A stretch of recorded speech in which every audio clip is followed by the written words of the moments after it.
Bueno, pues mis queridos hermanos, todas las lecturas que la Santa Iglesia propone hoy para la Santa Misa de este domingo, todo tiene bueno, como siempre decimos, tiene como objeto y como figura principal a nuestro Señor, el descendiente de Abraham, prometido ya en el paraíso, es nuestro Señor Jesucristo, que se lo prometió a Abraham.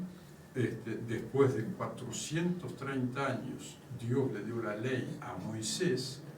¿Para qué se dio la ley? Justamente para que aquello que estaba naturalmente grabado en el alma fuera visto, digamos así, con los ojos sensibles, que eran los mandamientos, ¿no? Es decir, fue la expresión de la ley natural grabada en el corazón en piedras, que se las dio nuestro Señor en el monte Sinaí a Moisés, después de 40 días que estuvo en oración. Moisés ahí, después de haber visto la zarza que ardía y no se consumía, y se maravilló y dice: ¿qué es esto? Voy a ver qué cosa es esto. Entonces, ahí en el monte Sinaí, nuestro Señor le dio las tablas de la ley, los 10 mandamientos. Los 10 mandamientos expresan la voluntad de Dios, es decir, qué es lo que hay que hacer para salvarse, pues. Son los 3 primeros, mandamientos son relacionados con Dios, el resto está relacionado con uno mismo y con el prójimo, pues. Es decir, resume todo, pues. Pero, ¿por qué se dio la ley, como dice ahí San Pablo? Por los transgresores, porque después del pecado original, evidentemente el hombre no estaba orientado siempre a Dios, sino que a veces se convertía a las criaturas, y hasta tal punto que justamente en ese tiempo que estuvo 40 días en el monte orando a Dios, Moisés, en ese tiempo se crearon un becerro y empezaron a hacer idolatría, adoraban a un becerro, hasta tal punto que cuando Moisés bajó, tanta ira le vino que rompió las tablas de la ley en el becerro, lo destruyó. Y ese día murieron 23.000 judíos por idólatras, porque, como dice la Escritura, pues, la apostasía tiene como castigo el exterminio. No hay vuelta de hoja, no hay vuelta de hoja. Bueno, en fin, y acá no hay maldad ni nada por el estilo, sino que es pura justicia, es pura justicia. Si la ley justificara, no hubiera sido necesario el Salvador. Sin embargo, sí, porque el hombre queda justificado por Dios, ante Dios, por Jesucristo, porque es el único mediador entre Dios y los hombres, es decir, es aquel que por su sacrificio puede remediar eficazmente el pecado de Adán y el pecado de todos los hombres. Entonces, siempre Jesucristo es el centro de todas las cosas, pues. Y hoy nuestro Señor propone esto que dice: cuando iba bajando, no es una parábola, esto es un hecho histórico, iba bajando hacia Jerusalén, pasaba desde Galilea por Samaria. Samaria estaba en la mitad, ¿no? Judea, Samaria, Galilea. Entonces, iba pasando, iba subiendo a Jerusalén, y cuando pasó en el camino, en una de esas ciudades, se le acercaron de ahí, dice, 10 leprosos. 10 es sinónimo de plenitud. Esto significa, en los leprosos, la lepra de todo el género humano, pues. La lepra en la Escritura tiene símbolos de pecado, pues. Entonces, eso significa que toda la humanidad estaba leprosa, pues, Y de hecho que los leprosos, materialmente hablando, si los que contraían la lepra física, eran apartados para que no contagiaran, y de hecho que eran hasta despreciados, ¿no? Por supuesto. Tenían que andar tocando una campanita diciendo leproso, leproso, para que todos se alejaran de ellos, pues. Entonces vivían apartados en comunidades de leprosos, pues. Se curaban, y si se morían, pues era así. Entonces, cuando se enteraron estos 10 leprosos que nuestro Señor pasaba, empezaron a gritar, Jesús, Maestro, sálvanos, Jesús, Maestro, sálvanos. Jesús, le dice Jesús, el nombre Jesús fue impuesto por Dios, es decir, el nombre de Jesús no se lo puso ni la Virgen María ni San José, el nombre se lo impuso Dios a través de San Gabriel Arcángel, que le dijo, Él salvará a su pueblo de todos sus pecados. Entonces, lo que hace nuestro Señor acá es, le dice, id a los sacerdotes. ¿Por qué? ¿Por qué le dice, id a los sacerdotes? Porque eran los sacerdotes los que tenían que testificar si los leprosos quedaban curados. Porque como significaba el pecado, entonces eran reintegrados al pueblo, eran reintegrados a la sociedad. Entonces, dice, id y mostraos a los sacerdotes. Ahí nuestro Señor está queriendo que los mismos sacerdotes que después le iban a pedir la crucifixión vieran cómo esos 10 leprosos habían quedado curados. Es decir, tendrían que haber dado testimonio de la curación de estos 10 leprosos cuando están pidiendo la crucifixión de nuestro Señor. Y esto es histórico, esto es histórico, está grabado. Los evangelios son escritos históricos, pues. Entonces, sin embargo, fueron, y evidentemente constataron que estaban curados, pero uno solo volvió a dar gracias. Y era un samaritano que era despreciado justamente por los judíos, ¿no? Era despreciado por los judíos. ¿Cómo se llama? Y nuestro Señor, Él le dice, pero ¿qué? ¿No quedaron todos curados? Uno solo viene a dar gracias. Entonces, por eso decíamos antes que el valor de la Santa Misa es infinito y es eterno. Es decir, para que uno pueda dar continuamente gracias a Dios de haber sido curado de la lepra, del pecado, a través del santo bautismo y a través del sacramento de la confesión. Uno tiene la gracia, la oportunidad, la facilidad de obtener el perdón de Dios si ha caído en un pecado mortal por el sacramento de la penitencia, pues, por el sacramento de la penitencia, pero no solo por el sacramento de la penitencia, sino por el deseo y el propósito firmísimo del arrepentimiento y de no volver a cometerlo, porque si no se va con otro pecado más. Es así. Entonces, por eso que es tan importante esto, pues, por el pecado siempre se mide por el ofendido, no por el ofensor. Porque un pecado que dura un segundo, un terrorista que pone una bomba en un hotel, o en lo que sea, o en una embajada, o en donde sea, pues, y mata un montón de gente en un segundo, la explosión es un segundo y puede matar un montón de personas, pues, ¿que la pena va a ser de un segundo? No, la pena se mide por el ofendido y no por el ofensor. El pecado mortal ofende gravemente a Dios, que es infinito, pues. Entonces, el pecado mortal merece por su condición pena infinita. Pena infinita. Por eso San Gregorio y la teología habla de el pecado del sujeto, ¿no? El pecado eterno que comete el pecador. Lo voy a leer expresamente porque es muy claro, muy claro. Esto del pecado que queda eterno. Y Santo Tomás dice, aquel que en su propia eternidad peca contra Dios, será castigado en la eternidad de Dios.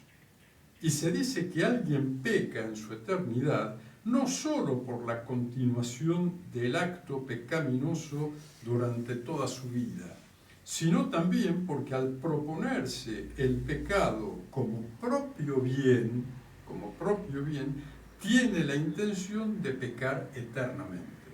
Por eso que el pecado mortal no perdonado, voluntariamente cometido, deliberadamente cometido, y no perdonado, es un pecado eterno. Es un pecado eterno. Y merece pena eterna, porque todo pecado tiene una culpa y una pena. La culpa puede ser perdonada, pero tiene pena eterna. Es decir, que una vez que el pecado mortal por la confesión es perdonado, sin embargo, sigue teniendo una pena, que se convierte en temporal, justamente porque ha sido perdonado.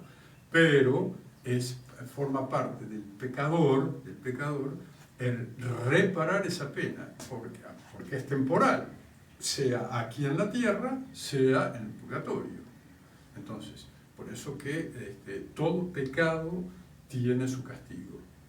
Pero este castigo, y esto que decimos, no es que, como decíamos otras veces, no es que Dios castiga, es el mismo hombre que se separa de Dios voluntariamente a través de aquel don que le ha otorgado, que es la voluntad libre.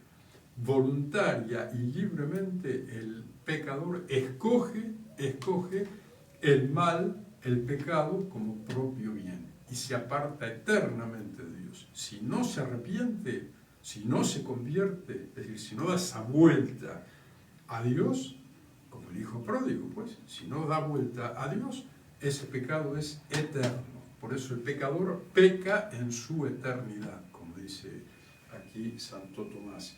Y también dice, siendo infinita la culpa del pecado mortal, puesto que va contra el bien infinito, es decir, contra Dios, cuyos mandamientos desprecia el pecador, el castigo merecido por el pecado mortal es infinito. ¿Y quién se impone ese castigo? El mismo pecador, el que odia a Dios eternamente. Entonces, eternamente queda separado de Dios. Y ese es el castigo mayor, porque el hombre ha sido creado por Dios y para Dios. Entonces, es como si se compara a una flecha que es disparada por un arco.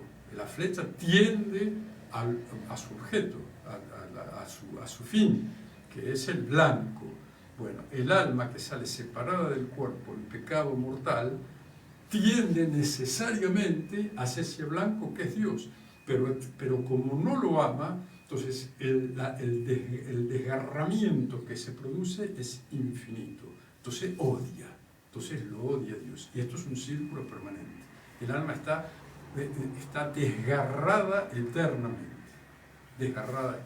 Por eso que la oportunidad que nos da nuestro Señor a lo largo de toda nuestra vida es amar a Dios por sobre todas las cosas, no tomar su santo nombre en vano, etcétera, etcétera, y el resto de los mandamientos, ¿no? La ley que está justamente expresada en los 10 mandamientos, porque uno la tenga bien presente, pues. Entonces, ese es el, como dice San Ignacio, es el principio y fundamento de la vida del hombre, no del cristiano, la vida del hombre. Amar a Dios por sobre todas las cosas, pues, y buscar su gloria. Y a través de ello salvar mi alma, pues. Entonces, usar las criaturas en tanto y en cuanto me acerquen al Creador. Y despreciar las criaturas en tanto y en cuanto me alejen del Creador. Por eso el pecado es la conversión a las criaturas y darle la espalda a Dios, la aversión a Dios. Entonces, el cambio se produce en el hombre, no en Dios. Dios no puede cambiar. Dios siempre es el mismo. Siempre es el Padre que está esperando que regrese el Hijo, pues, que regrese el Hijo pródigo, que, como ya sabemos la parábola, pues está esperando eso, es decir, que se dé vuelta y regrese. Hagamos fiesta, pues, porque mi hijo estaba muerto y ha resucitado, pues. Entonces, es el pecador que vuelve a Dios. Y Dios es inmutable, no puede cambiar en su esencia. Dios ama permanentemente. ¿Qué es la oración?, decía Santa Teresa. Estar tratando muchas veces a solas con quien sabemos que nos ama. Es decir, Jesucristo está permanentemente presente. Dios está presente permanentemente en todo lugar, esperando que con su amor poder darse a las almas. Pues por eso que la creación del hombre es una creación de un ser personal, Dios quería tener relación con otras personas, por eso creó.